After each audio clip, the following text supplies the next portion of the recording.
In the 36th, 37th chapter of Genesis, Joseph is trying to find his brothers and remember a man in the field that never is identified, just a man, meets David or meets Joseph and tells Joseph that his brothers are at Dothan on further west. And so Joseph traveled over there and found the brothers. The brothers were watching for him. And so they said, here comes the Baal, the Lord of dreams, because he had told them about his dreams.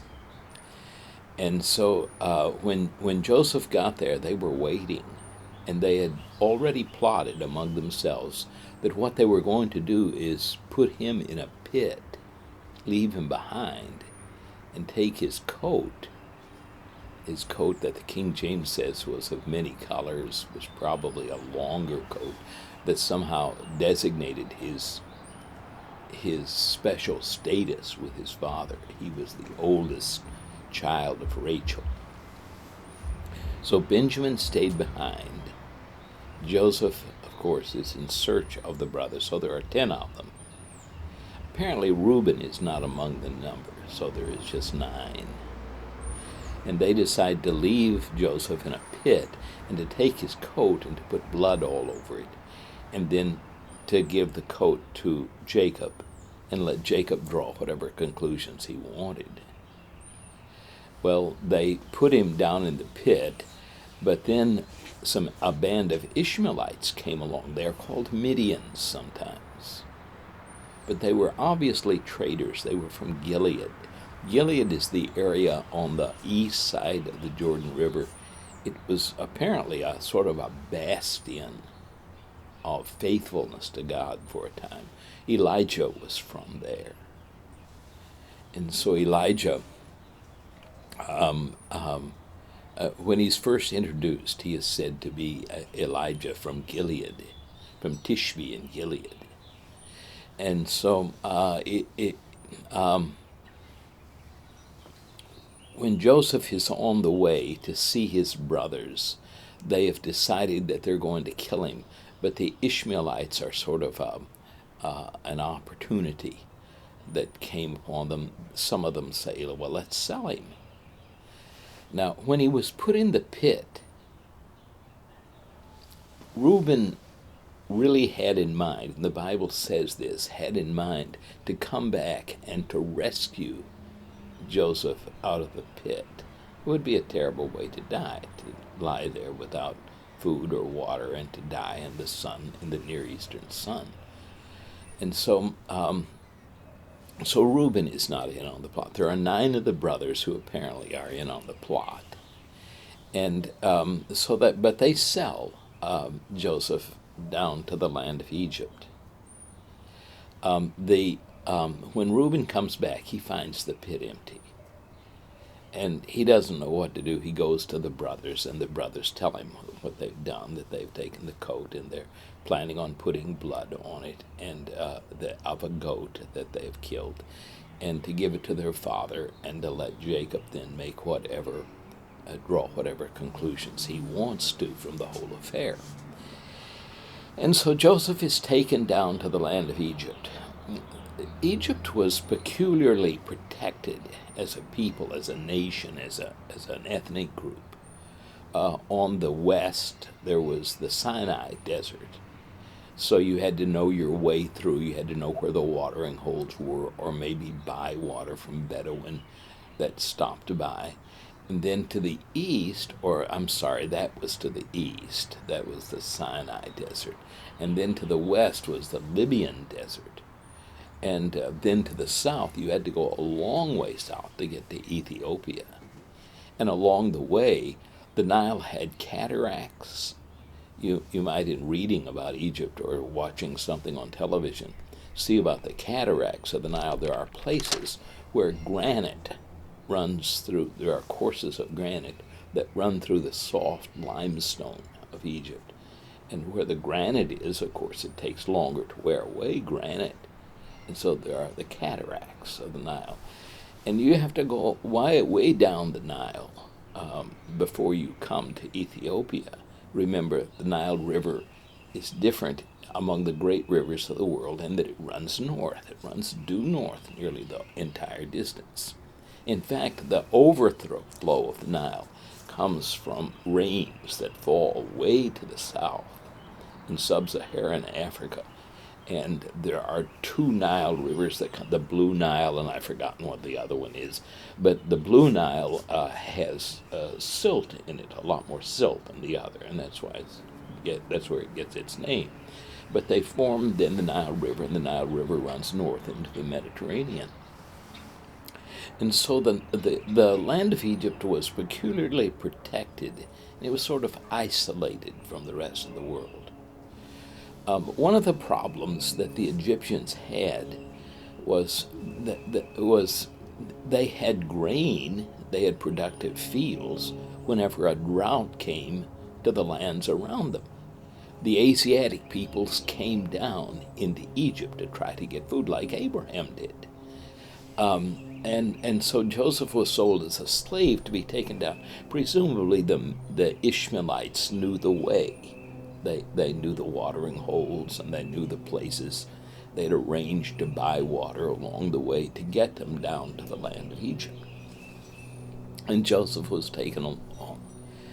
There were two times in Israelite history when really one time, but stretched over two dynasties. You know what I mean by a dynasty, when there's a family change. And so these were the Hyksos people. They were the Hyksos were not native Egyptians. They were from they were Asiatic peoples that had moved into Egypt. And there was twice when they supplied the Pharaoh. And finally they were driven out of Egypt after a second dynasty. But I guess historians differ on this, trying to figure out the exact date or the time when Joseph would have come down to Egypt is pretty hard to calculate. That we know that they were in the family of Jacob were in the land of Egypt from the time of Jacob until the time of Moses for about 400 years. That's mentioned 4 times in the Bible, and twice in the New Testament. Once Paul mentions it in Galatians. He talks about the number of years that the people of Israel spent in the land of Egypt. But Joseph, this was how they were taken down. The story of Joseph is really a story that tells us how the people of Israel came to be in Egypt over all of those years. And it began with Joseph being taken down as a slave and sold into the house of Potiphar. Potiphar is said to be a captain in the guard, or an important man in the guard of the Pharaoh. Well, you would have had to have been fairly rich to have a position like that, and to own a good bit of land. Land was primarily the riches in the land of Egypt. And so Joseph was sold into the house of Potiphar. Well, after he was sold there, Potiphar noticed that everything seemed to go well. The Bible says that the Lord, Yahweh, was with Joseph all the time that he was in Egypt. And so the fields produced, and there was prosperity in the household. Everything went well with Potiphar, and he drew a connection between the presence of Joseph and his prosperity. And so Joseph went along for some time. We don't really know how long, maybe some years. He was there as he became sort of the head of the house. The Bible says that Potiphar didn't really know beyond what he ate for lunch, what he took to lunch with him, or what he ate for supper. He didn't know what he had. He just left everything in charge of Joseph. And so Joseph had the house to take care of, the fields to superintend, and he became a very powerful, rich man. The only problem was Potiphar's wife. She took a liking to him. The Bible says of Joseph that he was a handsome, good-looking man. And I don't suppose that would be the only reason to be attracted, but it would be one reason. And Potiphar's wife made advances toward Joseph and tried to get Joseph to go to bed with her. But the Bible says that he refused. He said, God has blessed me. He's not kept anything from me that Potiphar has, that my master has, except his wife. And he says, that's the way it ought to be. I don't know if Joseph knew anything about the vows that a husband and a wife take to be faithful to each other. I don't know. I don't know how much he knew. But he did know that Potiphar's wife was his peculiarly, and that it would be a great sin against God. He says it would be a sin against God for me to do this. He wasn't thinking so much of his master, of Potiphar, or of Potiphar's wife, but Joseph wanted to be obedient to God. And so at first he simply refused. There may be a lesson for us there. It seems to me that the best way to deal with sin in the first place is simply to turn your back on it, to refuse it. But she persisted. Potiphar's wife persisted, and so Joseph again said that I belong. Slavery was not questioned in the ancient world. As far back as we can go in time, there were slaves. Slavery, it was no more unusual for a rich man to own a slave in the ancient world, even in the world of the New Testament, than it was for him to own a cow or a pig. Owning a slave was nothing at all. And so Joseph was of course, as we've said, a slave of Potiphar, and he refused to do wrong to Potiphar. When Potiphar's wife was alone with Joseph, she was more insistent. And the Bible says that Joseph left his robe there. Now remember, of course, it would have been a different robe than he had from his father, the long robe. But he would have had to have some kind of clothing on.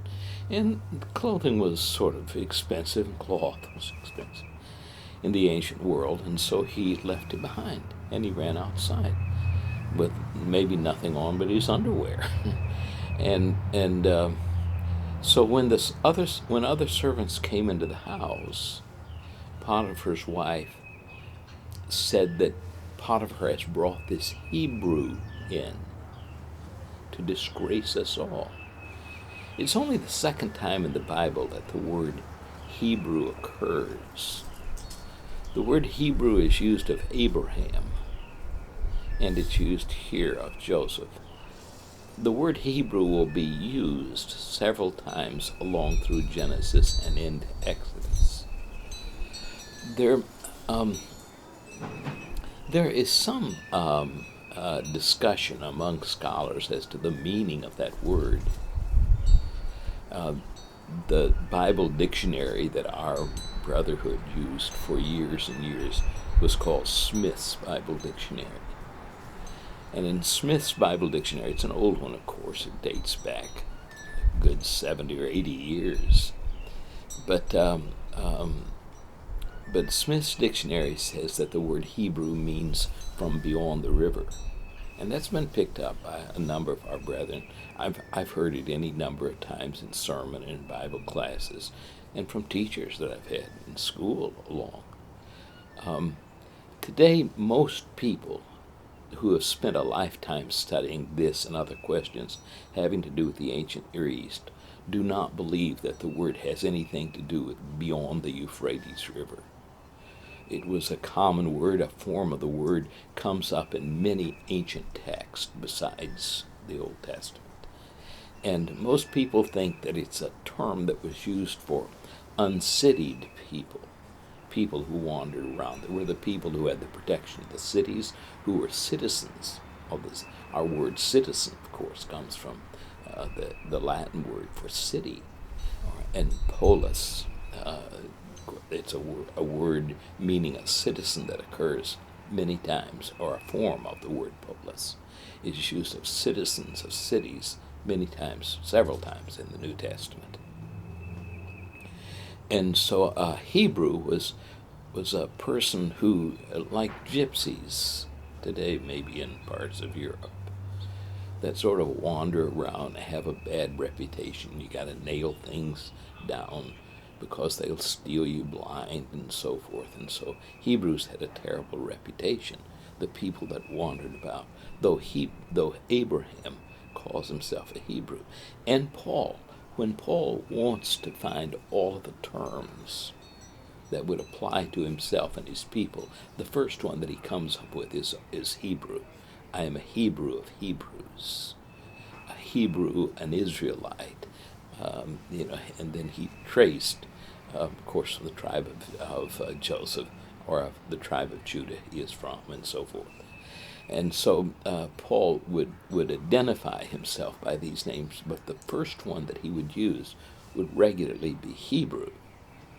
Most people don't put much confidence in that old explanation that it means somebody from beyond the river, from beyond the Euphrates River, though Abraham was from that part of the world beyond the river.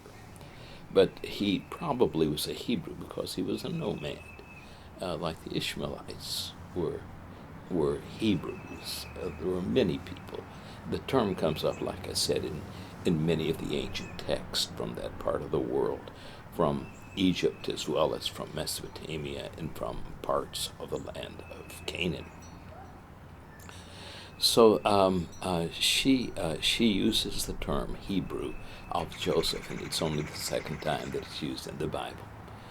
When Potiphar comes in from the field, his wife and the servants tell him of what Joseph is accused of, and he, of course, believes his wife.